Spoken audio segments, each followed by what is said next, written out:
চলছে ইলিশের ভরা মৌসুম। এই সেই সময় যখন নদীতে জেলেদের জালে ঝাঁকে ঝাঁকে ইলিশ ধরা পড়ে।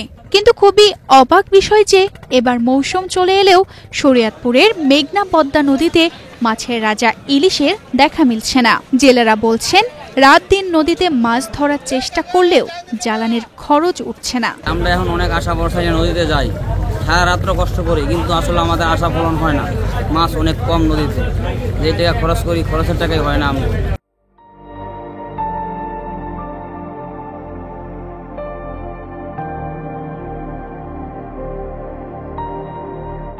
আমরা যে আশা করে নদীতে আইছি, কিন্তু মাছ টাছ নাই, কম, এতে আমাকে পেটে চলে না।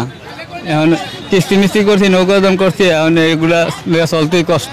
জাজিরা, নদিয়া, ভেদেরগঞ্জ ও গোসাইরহাট উপজেলায় প্রায় 50,000 জেলে পরিবার ইলিশ সহ অন্যান্য মাছ ধরে জীবিকা নির্বাহ করে। এর মধ্যে প্রায় 31,240 জন গরিব জেলে পরিবার সরাসরি ইলিশ আহরণের উপর নির্ভরশীল। অন্য বছরগুলোর হিসাবে শুধু সরেশ্বর ঘাটেই ইলিশের আমদানি 60 থেকে 70 মণ হওয়ার কথা, কিন্তু সেখানে এখন টেনে টুনে মাত্র 3 থেকে 4 মণ পাওয়া যাচ্ছে। সুরেশ্বর ঘাটে ইলিশ আমদানি এত কম হওয়ায় স্থানীয় চাহিদাই মিটছে না, তার উপর দামও বেশি। আমরা কম দামে বিক্রি করতে পারছি, এখন তো মাছ কমে গেছে গা, নদীতে পানি নাই, তার কারণে মাছের অভাব, অনেক দাম মাছের। এত দামে মাছ তো পাবলিক খাইতে পারে না। 1 কিলো মাছের দাম 24-2500 টাকা, কয়জনে কিনা খাইতে পারে? মাছ অত্যন্ত অনেক দাম। যে ইলিশ মাছের আলি আগে আমরা 4,000-5,000 টাকাতে কিনতাম, এখন সেই ইলিশ মাছের আলি 10,000-এর উপরে পাওয়া যায় না, অনেক দাম।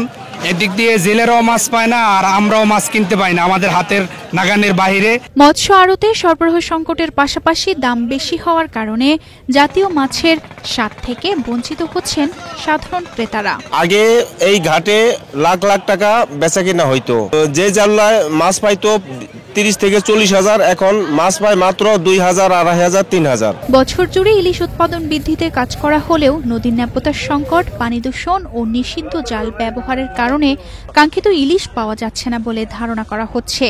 শরীয়তপুরের পদ্মা মেঘনা নদীতে ইলিশের সরবরাহ পুনরায় স্বাভাবিক হলে স্থানীয় জেলেরা আর ক্রেতারা উভয় স্বস্তি পাবেন। তবে নানা রকম দূষণ ও নিষিদ্ধ জালের ব্যবহার নিয়ন্ত্রণ ছাড়া এই আশা পূর্ণ হবে না বলে মনে করছেন সংশ্লিষ্টরা।